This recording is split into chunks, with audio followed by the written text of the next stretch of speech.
The sky was a dull smear of amber and indigo, a permanent twilight hanging over the dry bones of the valley. Rocks jutted from the dust like ancient teeth, and silence draped the land in a stillness that made even the wind feel like an intruder.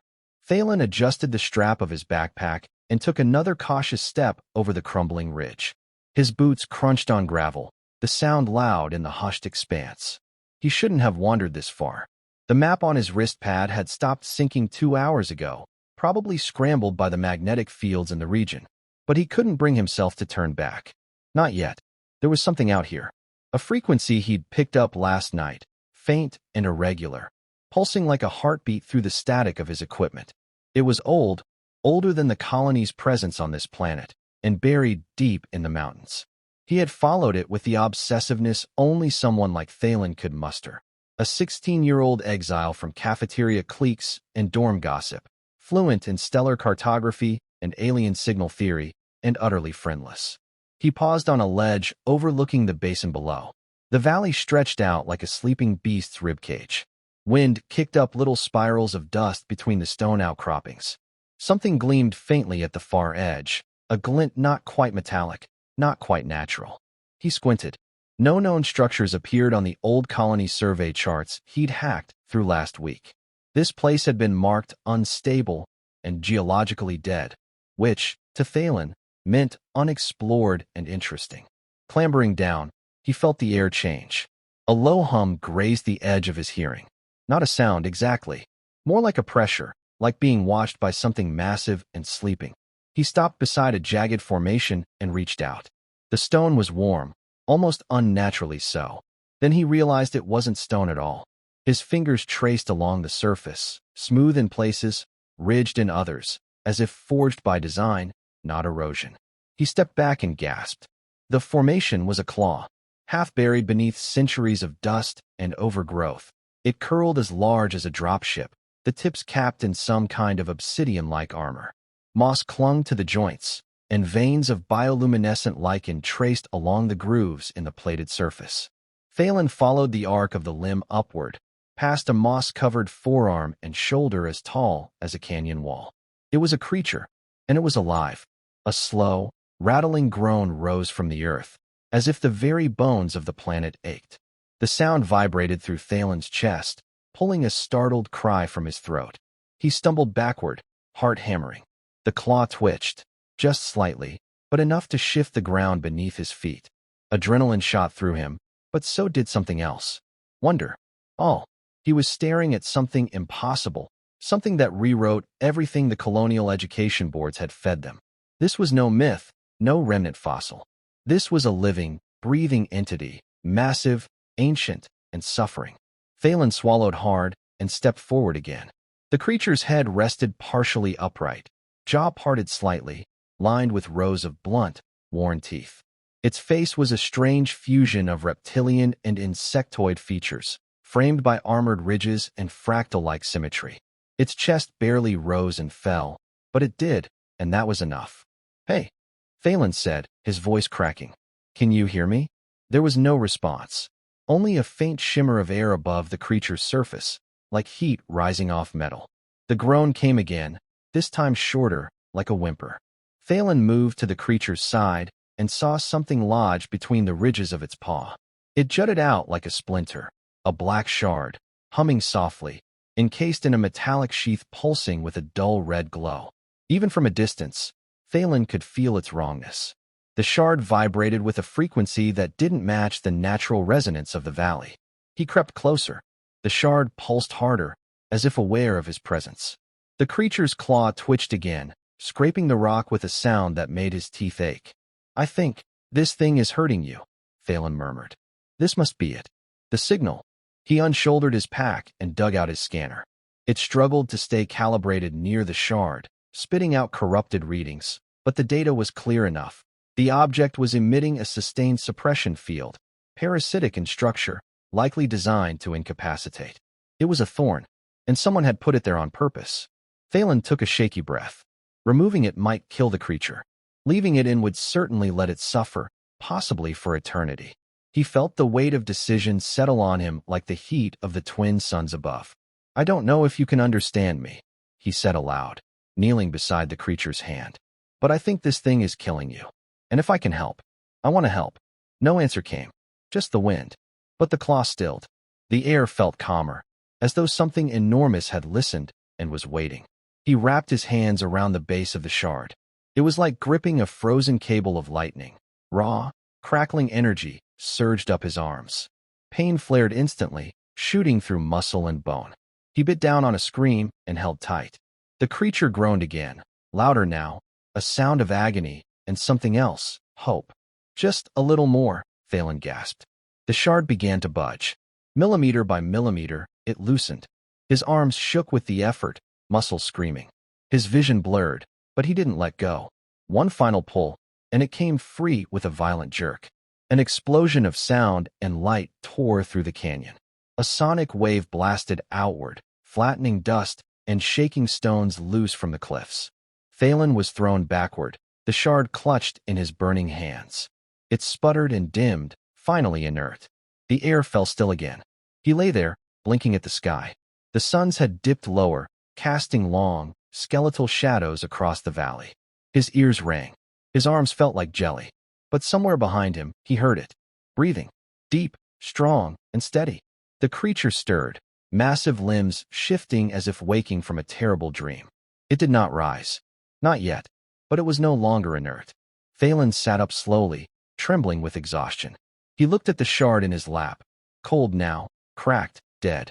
Then he looked at the creature, which gazed at him through one great, luminous eye. There was no hostility there. Only pain and recognition. For the first time, Thalen didn't feel alone. And somewhere, deep in the back of his mind, something else stirred. A thought not his own. A voice not spoken aloud. You have my thanks, and their attention. The wind shifted, colder now. The sky, high above the cliffs, had begun to swirl. Not a storm. Something else. Thalen didn't know what he had just begun. But the world, and maybe more than that, would never be the same. Thalen didn't sleep that night. He couldn't. Even if he'd wanted to, the whispers in his mind wouldn't let him. They weren't words exactly. More like the residue of meaning, impressions bleeding into his thoughts like ink in water. He sat near the creature's vast hand, its clawed fingers now relaxed into the dust, no longer tense with pain. The stars above shimmered unusually bright, as if they, too, were paying attention. He had done something irreversible. He knew that much. Whatever the shard was, whoever had placed it there, they hadn't expected anyone to find the creature, much less remove it. He didn't yet know the consequences of that choice, only that they were coming. By morning, the Colossus stirred. Not with violence. Not with the destructive power one might expect from something that could crush mountains, but with the cautious, wounded movements of something ancient and newly awakened. Thalen watched as its chest rose fully, its head lifting slightly from the ground. The creature's gaze fell on him again. A memory bloomed inside Thalen's mind, foreign and vibrant. Not his memory, but the Colossus's. A battle, stars weeping fire, 1,000 vessels cracking like eggshells in orbit. Something black and formless, an entity, a swarm, or a will, pressing against the edge of the galaxy, devouring as it moved. And then betrayal. A pain deeper than the shard. Not physical, but spiritual. Left behind. Abandoned. Thalen shivered and clutched his knees. The Colossus was not just a living being. It was a relic of an ancient war. A guardian, perhaps, or a weapon, but it had been betrayed by those it served. He stood and approached cautiously. You showed me that. In my mind. The eye blinked, slow, deliberate. I'm not like them, Thalen said. Whoever did that to you. I didn't know. More silence, though it felt heavy with listening. Thalen hesitated. Then he asked the question that had gnawed at him since last night. Why now? Why show yourself to me? The answer didn't come in words. Instead, the creature extended a single finger toward a rock formation nearby, tapping it with surprising precision. The ground rumbled, and a hatch, invisible before, peeled open in the dust. Thalen jumped back. Inside was a console, half buried in debris and sand. It pulsed faintly with the same color as the shard had before it went dead. Hesitant but drawn by instinct, Thalen climbed down into the opening. The technology was unlike anything he'd seen before, not Terran, not colonial. It responded to his presence, unfolding like petals. The air shimmered with symbols. As he reached out, they rearranged, becoming readable. Protocol, initiate. Hostlink, compatible. The console hummed. Before he could question what that meant, another vision struck him. Not a memory this time, but a projection. A solar system not far from this one. Planets darkened by something vast and hive-like crawling across their surfaces. A wave of shadows spreading from a central core. The same red glow that had once pulsed from the shard. Alive in 1,000 smaller shards now being embedded into worlds, creatures, machines. A growing infection. A countdown. The voice in his mind returned, firmer now, clearer. They awaken. As I did. You removed the shard. They know I breathe. Phelan's hands trembled. What do you need me to do? He thought, unsure if it would work. But the Colossus answered. You are my anchor. We must rise together. The others must be warned. The galaxy must choose. Climbing out of the chamber, Phelan looked back at the creature. I don't even know your name. Another pulse of thought. Names are chains, but you may call me Azureth. I am the last Warden. Phelan took a shaky breath. 1,000 questions buzzed inside him, but time was short. The visions had shown him the spread of something unstoppable, coordinated, malevolent. And if this Colossus, Azureth, was awakening now, then others would follow. Some, perhaps, not so inclined to gratitude. He returned to the camp briefly, gathering what little he had, protein packs, a collapsible toolkit, his damaged scanner. He looked around the valley one last time. It felt different now, no longer desolate, but sacred, as if history itself had been cracked open here. We have to move, he said aloud. I need to get back to the colony. Warn someone. Anyone. No, they will not believe. And you are marked. Phelan froze. Marked. Azureth extended a claw, pointing at Phelan's left wrist. A faint glow, invisible before, now pulsed just beneath the skin where he'd grasped the shard. The same red pattern. Faint, but distinct. They'll think I'm one of them, Phelan whispered. Azureth didn't answer, but it didn't need to. He was right. Whatever the shard was, it had done more than hurt Azureth. It had imprinted itself on Phelan in the process. He was changed, and change like that had consequences. We'll have to find someone who will listen, he said. There are off-world channels. I know how to send a burst transmission, masked. I can try. You may try, but you will be hunted, and I must remain hidden. I am not ready. Not whole. Phelan nodded slowly. Then I'll go. I'll draw them away from you. The thought of leaving terrified him, but staying would doom them both. He was the fuse now, lit and hissing toward something larger. He had no weapon, no allies. Just the truth, and maybe that was enough. Azureth lowered its hand slowly, almost like a farewell. Then it went still, folding itself back into the landscape. Within minutes, it was indistinguishable from the surrounding stone. Silent again, Phelan started walking. The sky above him swirled in unnatural patterns. And far in the distance, beyond the mountain's teeth, a shadow moved that didn't belong to any cloud. He didn't know what the galaxy would become after this, but he knew who he had become. The boy who pulled the thorn from the Colossus's paw, and the scream that followed had awakened more than he could have imagined. Phelan's boots crunched over fractured stone as he descended the eastern ridge, the last glimpse of Azureth vanishing behind a curtain of sandstone. The valley where he had met the Colossus now seemed like another planet entirely, one buried beneath layers of myth. Wind howled through the gulches with a restless energy, as though the land itself sensed the awakening of something vast and long dormant. He kept to the shadows during daylight, using his knowledge of the terrain to avoid aerial patrols. The colony base of Evis Reach lay nearly 40 kilometers south. With a normal route and a transport, it would have been an afternoon's journey. On foot, through terrain now under surveillance, it became a test of endurance and wit. Midway through the third night, he caught the first sign that the Colossus's warning was no mere vision.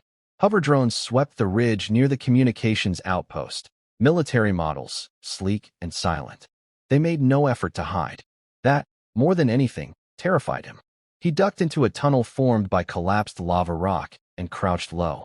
His mind buzzed with possibilities. Who were they searching for? Him or Azureth? Both?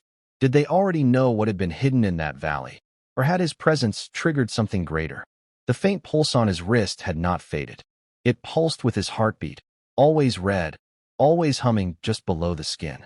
Sometimes, in moments of silence, it seemed to whisper, not with language, but with urgency, as if it were a countdown only he could hear. By the fourth day, he reached the outer perimeter of Evis Reach. The fences shimmered with soft blue shielding, and sentry towers tracked with mechanical precision.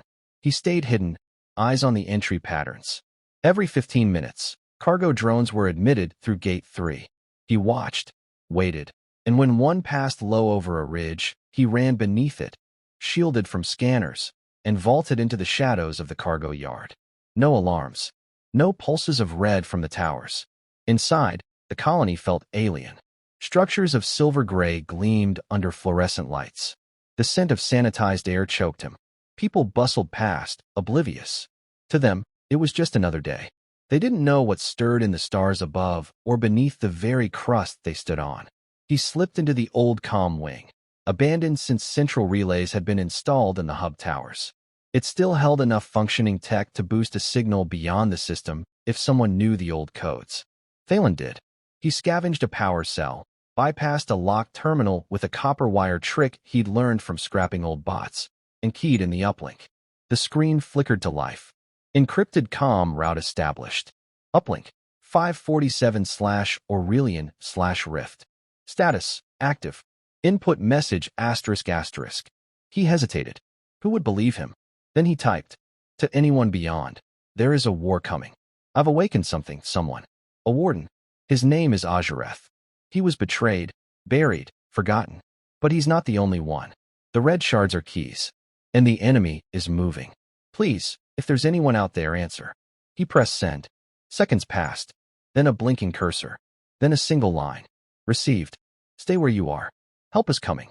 Thalen's heart dropped. No signature. No verification tag. Just those 7 words. He yanked the cable free. That wasn't a rescue. That was a trace. Outside, the colony's alarm sirens began to wail. They knew.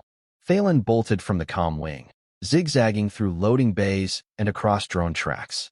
In the distance, dark figures emerged from a descending skiff, tall, humanoid, armored in matte black. They moved like shadows peeled from the night. Not colony enforcers. Not military. Something else. Thalen ducked into a vent shaft, sliding down into the lower levels. He landed hard on his shoulder, biting back a cry. The place smelled of grease and cold metal. Power converters hummed softly nearby. Footsteps echoed above. Then silence. The red mark on his wrist flared. Pain shot up his arm, but not pain like a wound. This was a signal, a tug, not from his own body, but from somewhere else. His thoughts turned to Azureth. Was he calling to him, warning him, or had the enemy found the warden? Thalen closed his eyes. Show me. Another vision took him. Azureth, curled within the rock, still, but his form now flickering with red veins of energy, spreading like infection. Not natural. The shard's influence lingered. Its extraction had left a wound. A door. And something was trying to come through. The vision broke. Thalen's breath came in short gasps. He knew what he had to do. He couldn't run. Not yet. He needed to find a way to cut the signal. The mark made him a beacon. If the wrong force was tracing it, then wherever he went, they would follow, not just to him, but to Azureth. He had to stop the signal. He crawled deeper through the vent system until he reached the lower med labs, long sealed after a contamination scare last year. The shielding was intact, the walls lined with lead graphite plating. A blackout zone. As soon as he stepped inside, the pain in his wrist dulled. Good. He sat against a table and opened his old toolkit, pulling wires, salvaged circuits, and a cracked neural node. With trembling fingers, he fashioned a jammer. Primitive, maybe, but if he could scramble the signal enough. The door hissed open behind him. He spun. It wasn't one of the shadow figures. It was a girl, about his age, dark hair in a short braid, eyes wary but curious. She held a long metal rod in one hand and a backpack slung over one shoulder. Are you the kid from the comm wing? She asked. Thalen didn't answer. She sighed. You look like someone being hunted. So I followed the noise. I can leave, or I can help. How do I know you're not one of them? He asked. She held up the rod. Because I hit one in the face with this and stole his skiff access card. Thalen blinked. She dropped the card on the floor beside him. My name's Alari. I don't like secrets. I don't like hunters. And I definitely don't like watching people fight alone. So, Are we running or fighting? Thalen studied her. There was something sharp in her eyes, like she'd been through more than she let on. And she had made a choice. To trust him. He nodded. Both. Together, they rigged the jammer. When activated, it emitted a soft pulse that neutralized the red signal within a 20-meter radius. A temporary fix, but enough to give them time. We need to get back to the valley, Thalen said. There's a warden. A real one. Massive. Alive. Alari didn't flinch. Sounds about right for this week. They climbed into the stolen skiff minutes later, just as more black-clad figures swarmed the compound. Thalen didn't look back. As the skiff rose, the horizon opened wide, the mountains distant but waiting. And somewhere beneath them, a titan stirred. A storm was coming. And now, at least, Thalen wasn't facing it alone. The skiff trembled as it cut across the horizon, battered by high-altitude winds and veiled in dusk's deepening shadows. Thalen gripped the railing, watching the world fall away beneath them. The colony had shrunk into a patchwork of lights and movement, already blotting out the damage he had left in his wake. Alari, at the controls, flew with surprising precision, her jaw clenched and eyes never leaving the NAV display. They hadn't spoken much since escape. There hadn't been time. But the silence between them wasn't hollow. It carried weight, purpose, a shared resolve born of near catastrophe. We're almost over the ridge, Alari finally said, voice clipped by wind and urgency. You sure about this?